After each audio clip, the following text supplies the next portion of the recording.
포이맨 칼럼. 하나님께서 교회에게 주신 축복. 오늘은 이제 에베소서 1장 7절부터 14절까지인데요. 본래 에베소서는 이제 교회에 대한 책이잖아요. 그래서 이 1장 3절부터 14절까지가 하나님께서 교회에게 주신 축복이 나와요. 14절에서 그분의 영광의 찬송이라고 그러는데, 삼위 하나님의 이 영광은 이제 삼중으로 찬송되기에 합당하다고 그랬어요. 1장 3절부터 이렇게 보면 6절까지는 아버지께서 선택하시고 예정한 것이 나오잖아요. 그러니까 하나님 목적이 있고 아버지의 목적이 있고, 1장 7절부터 12절까지는 아들의 구속이 나와요. 아들의 구속. 그건 뭐야? 아들이 성취한 거죠. 구속이라는 것은 이제 사람이 타락한 뒤에 제사함과 모든 용서하고 이것을 다 성취한 것이 아들이잖아요. 아들이 성취하고, 또 1장 13절부터 14절까지는 그 영의 적용이 나오거든요. 그 영의 적용. 그래서 이제 결국 이런 아버지의 목적, 아버지가 목적하시고 아들이 성취하시고 그 영이 적용한 결과가 뭐야? 교회가 이루어진다는 것이죠. 우리 모두는 그러한 이 말씀 3절부터 14절까지의 말씀 안에 다 포함된 겁니다. 포함된 겁니다. 그러니까 이제 하나님의 선택과 예정, 아들의 성취하심, 그 영의 적용, 이것이 이제 아주 7절부터 14절까지의 내용의 핵심이라고 볼 수가 있는데요. 여기 이제 7절에서 보면은 아들의 구속의 방면이죠. 7절에서 우리가 하나님의 은혜의 풍성을 따라 사랑하시는 분 안에서 그분의 피로 구속받고 범죄가 용서되었습니다. 여기 이제 7절에서 중요한 게 뭐예요? 그분의 피로 구속받고예요.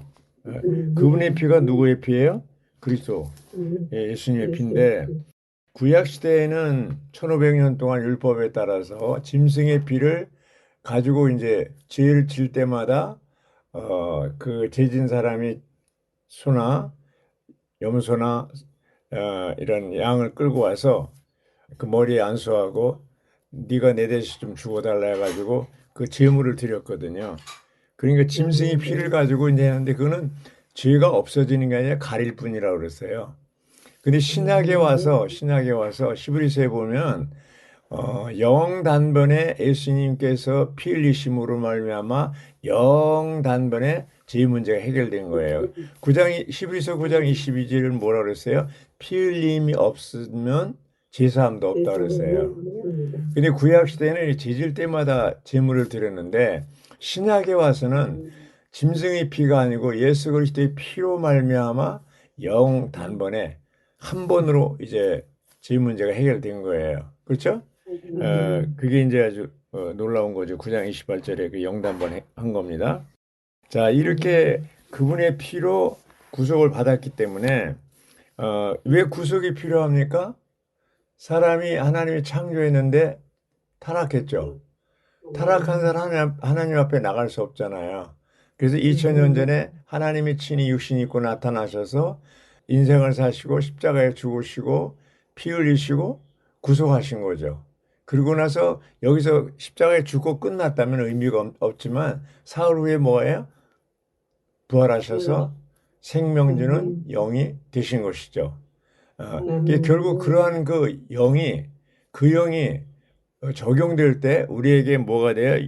유업이 되고, 여기 이제 14절에 있는 것처럼 이 성령은 하나님께서 사신 소유가 하나님이 사셨다는 걸 빚주고 빚값을 주고 구속에 이를 때까지 우리의 유업으로 보증이 되시어, 이렇게 됐습니다. 그러니까 여기 여기서 얘기하는 구속은 뭐예요?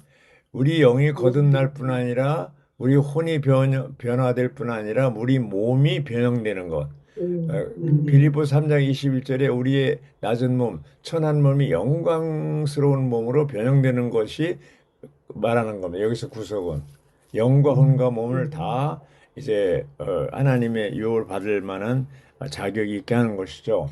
현 시대에서 그 이제 마태복음의 그 변형의 산에 올라갔을 때 세 제자 베드로와 야고보와 요한이 세 제자만 그 광경을 봤는데 호련히 예수님이 해같이 빛났잖아요. 예. 그걸 보고 이제 놀래가지고 베드로는 자기가 무슨 소리 하는지도 모르고 뭐 소막셋을 짓겠다고 그러고 막 이렇게 했잖아요. 근데 그런 거 예수님이 영광스러운 모습으로 나타난 것이 이제 우리가 부활 후에 그러한 모습으로 또 나타난다는 거죠. 영광스러운. 그게 완전한 구속이에요. 그래서 이런 걸 볼 때 정말 우리가 이 땅에서 지금은 아프고 병들고 또 그냥 여러 가지로 눈물 흘리고 괴롭고 정말 화를 내고 성질 내고 답답하고 이런 여러 가지 항목이 있잖아요. 예. 그런 것들이 주님이 오셔서 우리를 완전한 구속에 이른다면 우리가 하나님을 사멸 하나님을 유혹으로 받고 하나님과 똑같이 그래도 형상이 이루어진다면 어떻게 되겠어요? 그런 것이 싹 없어지는 거죠. 그래서 이런 여기 이제 보면은 때가 찬 경륜이라는 말이 나오잖아요. 몇 절에 나와요? 예, 10절에 나오잖아요. 때가 찰 때의 경륜을 위한 것입니다. 그 때가 찰 때의 경륜이라는 말이 뭘 얘기하는 거예요? 어떤 때를 얘기하는 겁니까? 바로 때가 찰 때는 모든 시대에 걸친 하나님의 분배가 모두 이루어진 후 새하늘과 새 땅의 나타날 때를 얘기하고 있어요. 예. 네 시대라고 그랬잖아요. 하나는 제의 시대 아담, 하나는 뭐예요? 율법 시대 모세, 하나는 뭐예요? 은혜 시대 그리스도, 또 하나는 뭐예요? 왕국 시대, 천년왕국 시대. 그때가 이루어지면 어떻게 돼요? 아담이 타락하기 전에 그 상태로 복원되는 게 천년왕국이거든요. 근데 여전히 천년왕국도 애창조에 속하는 거라고 그랬어요. 천년왕국 다음에 뭐가 와요? 새하늘과 새 땅이 이루어지잖아요. 여기는 이제 새 창조로 들어가는 거죠. 그래서 천연왕국 시대에는 예창조 안에 속해 있기 때문에 여전히 사람들이 낳고 이렇게 할 수 있어요.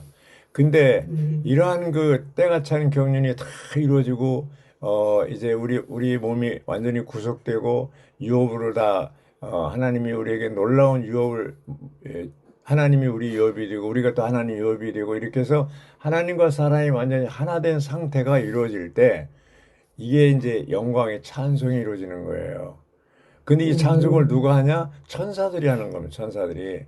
이렇게 이 사람들이 하나님의 자녀들이 이렇게 영광스럽게 변형되고 막 그럴 때, 와, 놀랍구나 해가지고 이제 천사들이 찬양하고 이렇게 되는 건데, 어쨌든 바울은 에베소서를 쓰면서 그가 체험한 그리스도, 그가 본 계시, 그리스도에 대한 그 이상, 또 교회에 대한 이상을 본 거에 대해서 에베소서의 로마 감옥에 쓴 서신이라고 그러잖아요. 옥중 서신이라고 그래요.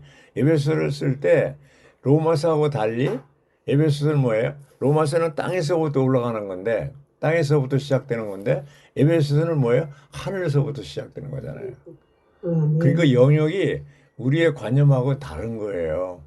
네. 지난주도 얘기했지만 이 에베소 라이프 스타디를 1978년 여름에 했는데 그때 처음으로 미국 갔을 때 거기 참석을 했는데 완전히 못 알아듣게 아니 언어도 문제 있지만 언어 문제 이전에 그 용어나 이런 것들이 너무 어려운 거예요. 예. 그래서 그러나 이제 이 각주를 통해서 우리가 하나하나 이렇게 우리가 볼 때 아, 그렇구나 이제 깨닫게 되는 거죠. 그래서 이제 7절에 죄를 용서받고 죄가 범죄라고 그랬는데 허물이라고 번역된 데도 있는데 그래서 용서받고 이렇게 돼 있어요 다. 그러니까 이제 주님의 피로 우리의 죄는 다 끝났죠. 요한복음 19장 3절에 다 이뤘다고 그랬잖아요. 그 말이 영어 성경에 뭐 it is finished 다 끝마쳤다는 얘기 아닙니까? 뭐가 끝났습니까? 사탄, 죄들, 세상, 육체 모든 것들, 그 소극적인 것들 다 십자가에서 한 번에 끝내버린 거예요. 네. 또 피 흘리심으로 인해서 어떻게 됐어요? 우리를 완전히 구속하고 용서하신 거죠. 8절에 하나님 온갖 지혜와 현명으로 이 은혜를 우리에게 넘치게 주셨습니다. 그래서 이제 7절에는 하나님의 공의대로 심판하셨다면 8절은 하나님의 은혜로 우리에게 넘치는 은혜로 이제 공급하시는 것을 볼 수가 있습니다. 그 이제 9절에 가서 보면 그분의 선한 기쁨을 따라 우리에게 그분의 뜻의 비밀을 알려주셨잖아요. 이 기쁨은 하나님께서 그분 자신 안에 미리 목적하신 것이라고 그랬어요. 예. 예. 하나님의 마음에 기쁨이 있는데 그건 뭐예요? 하나님의 뜻의 비밀을 성도들에게, 교회에게, 우리에게 알려주는 거라고 그랬습니다. 이게 이제 하나님의 지혜와 현명이 바로 이제 하나님의 비밀을 알려주는 한 항목이라고 볼 수가 있는데 주님은 그 마음속에 창세전부터 뜻을 두고 계시고 이제 그 창세전에 그리스도 안에서 우리를 선택하시고 그 선택하는 목적이 에베소 1장 5절에 지난번에 한 것처럼 뭐예요?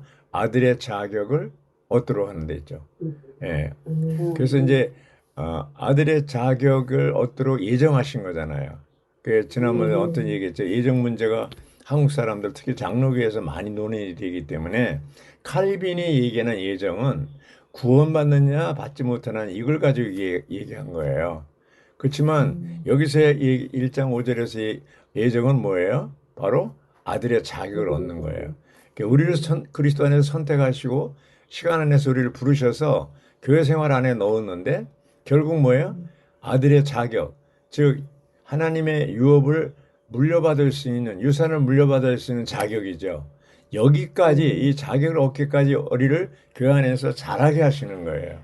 이것이 하나님이 우리를 부르신 목적이고 그것이 바로 우리를 선택하신 목적이에요. 그러니까 그냥 구원받는 데 목적이 아니고 완전히 이 거듭난 뒤에 몸 안에 생활함으로 말미암아 생명이 자라고 아들의 자격을 얻기까지 하나님의 놀라운 유업을 유산으로 얻기까지 그 단계까지 우리가 자라야 됩니다. 네. 그래서 그거를 미리 목적하신 거라고 그러죠. 그런 목적을. 그것이 하나님의 지혜와 현명 혹은 총명인데 이런 걸 볼 때 여기 이제 경륜이란 말이 나와요. 때가 찬 때의 경륜인데 경륜이 오이코노미잖아요. 오이코스하고 노무스 합성어가 바로 경륜인데 오이코노미아인데 이게 뭐예요? 가정의 법, 가정관리, 가정행정입니다. 예. 그런 경륜을 위한 것이라고 그랬어요. 이 하나님의 경륜이라는 말이 뭐예요? 바로 하나님의 분배잖아요. 가정 분배. 끊임없이 이 거듭난 우리들을 향해서 끊임없이 교회 생활을 통해서 그 영의 적용을 통해서 끊임없이 분배하고 공급하심으로 어떻게 돼요? 그 은혜의 풍성을 우리가 누리고 그 누림으로 그 영의 적용으로 말미암아 이제 어떻게 돼요? 이제 유업의 보증이 된 거잖아요. 여기 보증이라는 말이 있는데 보증이 무슨 뜻이라고 그랬어요? 견본이라는 말을 써요. 견본이 뭐예요? 그때 당시에 이제 땅을 사고 팔 때 파는 사람이 자기 땅이 좋다는 것을 증명하기 위해서 상자에다가 땅을 담아다가 사는 사람한테 보여주는 거예요. 우리 땅은 이렇게 좋다. 토질도 좋다. 그래서 그걸 보증이라고 이제 나중에 바울이 그걸 인용해서 보증이라고 그랬는데 견본이라는 뜻이잖아요. 그래서 이제 그 유업의 보증이 되는데 그 보증이 된 게 누구예요? 바로 성령, 그 영이란 말이죠. 성령께서 끊임없이 우리에게 앞으로 여러분들이 누릴 수 있는 기업이 땅이 아주 놀랍다. 그걸 미리 맛보게 한다는 거예요. 미리 맛보게. 예, 그것이 역할이 그 영의 역할이잖아요. 끊임없이 유업의 보증이 되시고 우리로 하여금 낙심할 때 또 이제 소망을 잃어버릴 때 다시 상기시켜가지고 네가 앞으로 받을 유업은 엄청난 거다 해가지고 이제 그걸 또 이렇게 미리 맛보게 하는 이런 역사를 하는 것을 우리가 볼 수가 있습니다. 그래서 여기 이제 11절에 가서 모든 일을 자신의 뜻의 의결대로 일하시는 분의 목적에 따라 우리가 미리 정해짐으로써 또한 그리스도 안에서 유업으로 선정되었습니다. 우리가 유업이 된 거죠. 우리가. 예. 하나님의 뜻은 창세 때부터 지금까지 한 번도 바뀐 적이 없습니다. 첫 번째 창조의 주인공은 천사들이고 천사장 루시퍼가 배역해서 사탄이 됐는데, 그래서 이제 창세기 1장 2절에서 3절부터 그것은 본래 첫 번째 창조에 있었던 거예요. 하늘과 땅이 다 있었어요. 근데 이제 사탄의 배역으로 인해서 이제 하나님이 심판하셔서 어떻게 돼? 이 땅이 혼돈하고 공허하고 흑암이 깊음이 있고 하나님의 영이 수면에 운행하는 것이 재창조, 전진된 창조, 두 번째 창조라고 볼 수가 있어요. 그러니까 이때는 새롭게 하늘과 땅을 창조한 게 아니라 있는 것을 어떻게 회복하는 거예요. 사실은 이 회복이 그때부터 이루어진 거예요. 1장 3절부터. 예. 그래서 이런 걸 볼 때 이제 전진된 창조, 재창조의 주인공은 누구예요? 천사들이 아니고 사람이에요. 사람. 바로 이 사람이 또 사탄의 유혹으로 말미암아 타락했잖아요. 타락했는데 하나님은 실망하지 않고 다시 2000년 전에 이 땅에 오셔서 이 타락한 인류를 다시 하나님의 종류로 끌어올리기 위해서 하나님의 경륜을 따라서 하나님의 목적과 뜻을 따라서 사람을 창조하시고 또 사람을 이제 구속하시고, 그렇죠? 우리를 영광스러운 몸으로 변형될 때까지, 하나님의 형상이 이루어질 때까지 계속 우리 안에서 역사하시고 그 영의 적용으로 말미암아 우리의 보증이 되시고 우리의 견본이 되시고 이렇게 계속해서 우리 안에서 움직이는 것이죠. 얼마나 감사한지 모릅니다. 아멘. 예, 결국 우리는 그리스도 안에서 유업으로 선정되었죠. 예. 12절에 보면 이것은 그리스도 안에 먼저 소망을 둔 우리로 말미암아 그분의 영광이 찬송이 되도록 하시는 것입니다. 예. 그분의 영광의 찬송이죠. 그래서 여기 먼저란 말이 있잖아요. 그 미리라는 뜻인데, 예, 유대인들보다 먼저, 유대인보다 미리 우리를 어떻게 했어요? 소망을 둔 거죠. 그래서 우리의 소망은 뭐예요? 그리스도잖아요. 우리의 소망은 뭐예요? 그리스도와 똑같이 뜨는 거죠. 하나님 유업을 얻는 거, 또 이런 주님이 이루신 모든 구속 역사를 이제 그 영을 통해서 우리에게 적용하면서 우리가 성장하고 유업의 보증이 되고 이제 우리가 유산을 물려받는 이 소망을 우리가 미리 이제 먼저 누리게 되는데, 유대인들은 언제예요? 주님이 다시 오실 때 그때 이제 알게 되는 것이죠. 예수님이 바로 그리스도라는 것을 이제 그때 알게 되는 것이죠. 그래서 여기 이제 1장 13절부터 14절이 하나의 그 요점이라고 볼 수 있는데요. 그분 안에서 여러분도 진리의 말씀 곧 여러분을 구원하는 복음을 듣고 그분 안에서 또한 믿어 약속의 성령으로 도장 찍혔습니다. 예. 인치셨다는 말이 뭐예요? 이제 소유가 됐다는 거잖아요.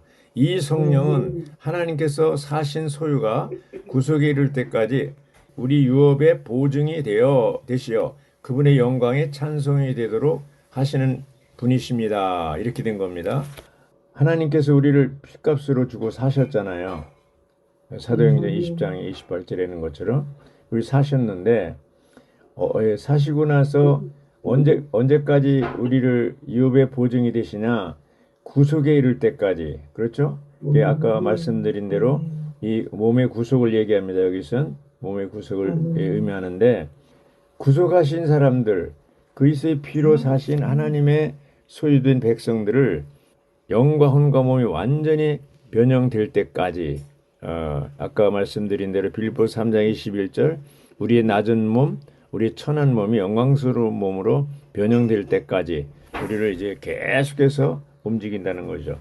그래서 그리스도 안에서 우리를 유업으로 선정하셨고 우리가 선택된 유업으로 정해진 것이 이게 아주 놀라운 축복이고, 우리가 하나님을 찬송하고 천사들이 우리의 이러한 변형된 모습을 보고 또 찬양할 겁니다. 아까 이제 자매님들 교통도 했지만 우리가 하나님의 유업이 되고 하나님이 우리의 유업이 되어 상속받는 것, 이것이 이제 우리의 찬송이 될 겁니다. 에베소 1장 18절은 우리가 하나님의 유업이 된다고 그랬고, 또 1장 14절은 뭐예요? 하나님이 우리의 유업이 된다고 그랬어요. 예. 그러니까 상호 이제 서로 더 필요한 거죠. 이러한 놀라운 은혜로 말미암아 그분의 영광에 찬송이 되도록 이제 하나님께서 우리를 구속하시고 부르셨고 시간 안에서 부르시고 선택하시고 아들의 자격으로 예정하시고 이제 우주 안의 모든 천사들이 하나님을 찬양하고 하나님의 영광을 감상할 거라고 그랬습니다. 그래서 이제 성령은 우리 몸이 영광 안에서 변형될 때까지 하나님을 완전히 상속받을 때까지 신성한 유업이 보증과 견본과 미리 맛봄이 되신다고 그랬습니다.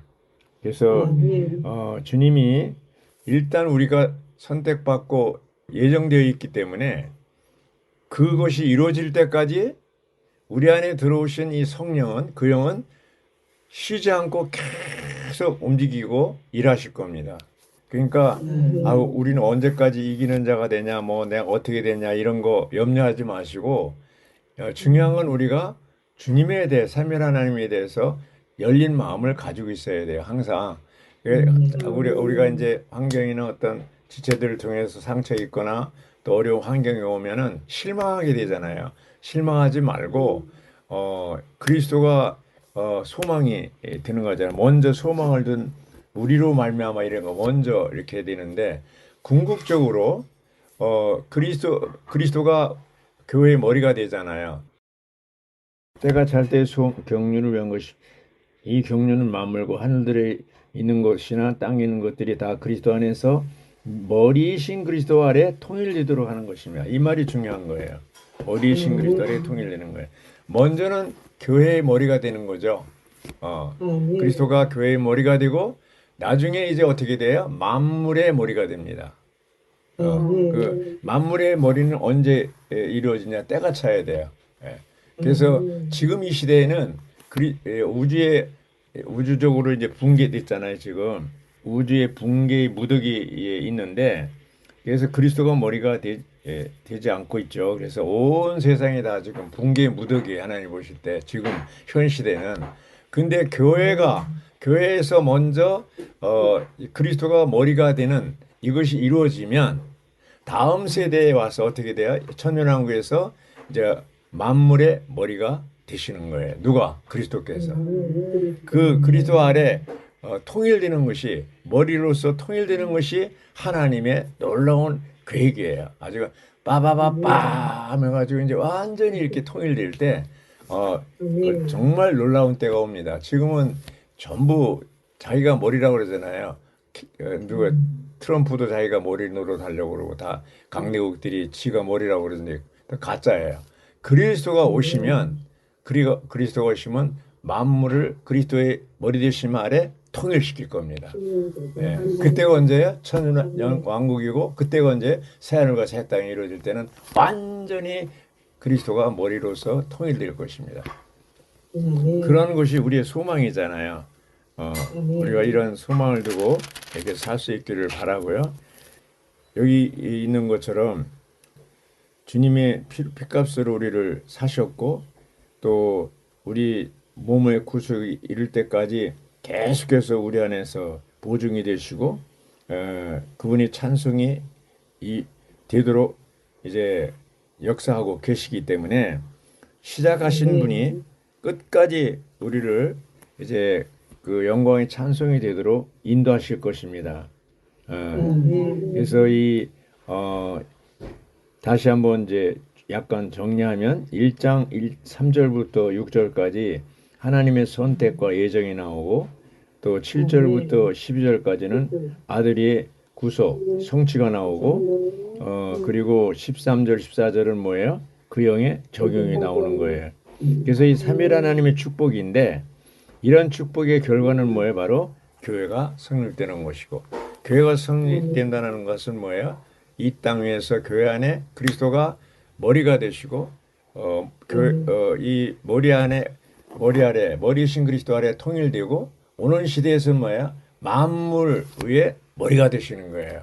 만물에. 처음에는 교회의 머리가 되시고 나중에는 뭐예요? 만물의 머리가 되시는데 교회의 머리가 먼저 돼야만 그리스도가 만물의 머리가 될 수가 있다는 것입니다. 이것이 이제 3절부터 1장 3절부터 14절까지인데 사실상 하나의 긴 문장이라고 그랬어요. 1장 3절부터 14절까지 이렇게 보면은 결국 뭐예요? 삼일 하나님, 아버지의 계획, 아들의 성취, 아버지의 목적, 아들의 성취, 또 그 영의 적용, 이 세 파트가 이제 이루어지는 거죠. 그거를 우리는 천사들도 찬양하고 우리가 그 천사들이 찬송이 되는 그날까지 계속해서 자라야 됩니다. 할렐루야. 주님을 찬양합니다. 아멘.